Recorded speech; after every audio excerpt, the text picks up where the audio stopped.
My old Sims game began crossing into reality in terrifying ways. So I recently picked up the 25th anniversary re-release of The Sims and finally be able to play the original on my modern computer. But when I saw this creepy message pop up, "You have been chosen. They will come soon," it seriously freaked me out and took me back to some terrifying memories I have with this game. Has anyone else ever been scared or creeped out by The Sims 1? I've got a weird story from back then that I still can't explain. This happened back in early 2000 when The Sims 1 first came out. I was a broke college student, so I went looking for a used copy at this small shop near my apartment. Found this suspiciously cheap copy, and the seller seemed weirdly eager to get rid of it, practically shoving the dusty case in my face.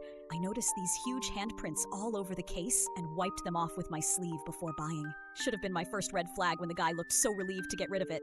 I got home and installed it on my chunky desktop with one of those massive CRT monitors.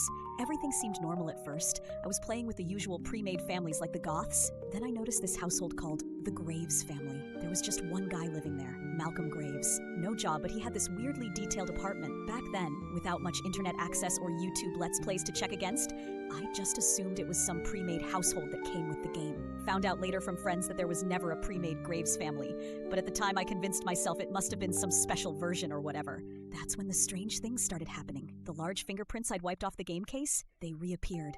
No matter how thoroughly I cleaned them, they'd show up again in the exact same spots a few days later. I thought it was just stubborn dust, or maybe the smudges were embedded so deep in the plastic that I couldn't completely get rid of them.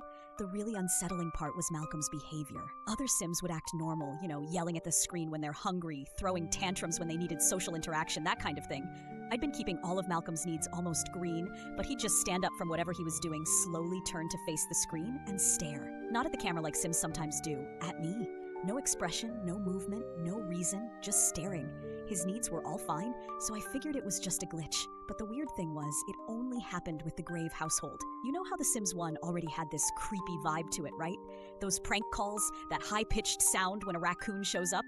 The game could be pretty unsettling when you're alone at night. Well, one night around 3 a.m., after playing for hours and completely losing track of time, I got one of those in-game phone calls. Usually it's just stuff like the psychic advisor giving random fortunes or whatever, but this time the message box popped up saying, "You have been chosen. They will come soon." I remember getting goosebumps. Then, I swear, not even 5 seconds later, my actual landline started ringing. I was alone in my apartment, everything dead silent except for that phone. I tried to calm myself, thinking maybe it was some kind of family emergency at 3 a.m. I hesitated, but picked it up anyway. The silence on the other end. It felt like someone or something was just there, listening. My hands were shaking so bad I almost dropped the phone.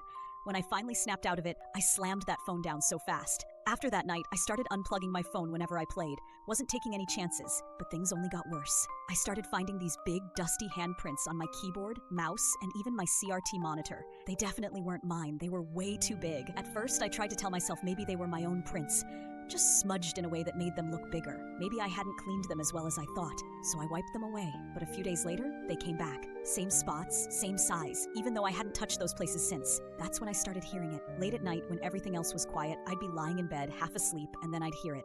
Random taps on the mechanical keyboard. Not the usual creaks of an old apartment, but clear, deliberate key presses. The first time it happened, I'd lie there frozen in bed, not even breathing, just listening to those keys. You ever get that feeling where you want to check what's making a noise, but your body just won't move? That's exactly what it was like. After what felt like forever, my brain finally kicked in. What if it was a burglar? I shot up in bed so fast, my heart nearly jumped out of my chest. My computer was across the room, completely powered down, the monitor dark.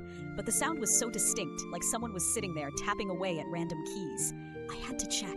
I forced myself up, switched on the desk lamp, and walked over. The keyboard was still. Nothing out of place, no programs open, no reason for any noise. I tried to convince myself I was just imagining it. It only happened a few times, and honestly, I didn't even connect it to the game. I just brushed it off as my brain playing tricks, so I kept playing because it was fun. But then, it wasn't just the typing. I was sitting there, late into the night as always, the familiar sounds of my Sims chattering away in their nonsense Simlish.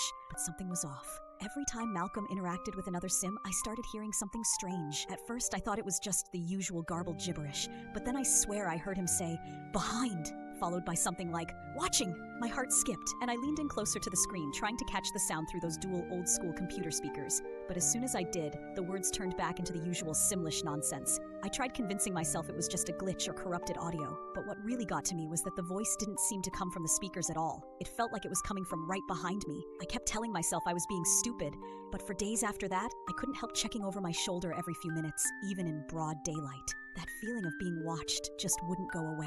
I'd been playing normally with other households too, killing Sims in classic ways like removing pool ladders, building walls around them and deleting doors. Killed plenty of other Sims and nothing weird ever happened with them. But Malcolm, something was different about this household. Being curious and maybe stupid, I decided to mess with him. Built a tiny room, added a cheap stove, deleted the door and fire alarm so no firefighters would show up to save him. Made him cook even though he had zero skill. When the fire finally started, things got seriously wrong. The exact moment Malcolm caught fire in game, my apartment's fire alarm went off for no apparent reason. No smoke, no burning smell, nothing that should have triggered it. My heart was pounding so hard I could hear it in my ears. I remember my palms were sweating like crazy on the mouse, but I couldn't look away from the screen. Then that same glitch happened again. He just stopped screaming, mid-animation, while still burning. Then he slowly turned to face the screen, just staring at me. I panicked and yanked the power cord. The second my computer went black, the fire alarm stopped, but what happened next might be one of the most terrifying things in my life. I saw someone's reflection in those old CRT screens, this dark shape standing right behind me in the reflection. I swear it wasn't my reflection because it was moving. Not just my own movement, but actually shifting slightly around on its own. I probably should have just bolted out of there, but you know how you just have to look even when you're scared out of your mind? My heart was hammering so loud as I started turning around, but so slowly. Each inch I turned felt like it took forever, and the whole time I'm thinking, please be nothing, please be nothing, please be nothing.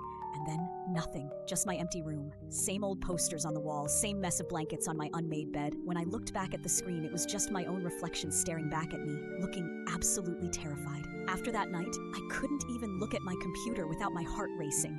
Had to sleep with all the lights on for weeks, which meant I was basically running on energy drinks and coffee to stay awake during classes. My grades started slipping bad. I mean, how do you explain to your professor that you can't do your assignments because you're terrified of your computer? Lol. Every time I walked past that desk, I'd get this cold feeling in my stomach, like someone was watching me. My friends kept asking why I was always camping out at the library instead of using my computer at my place.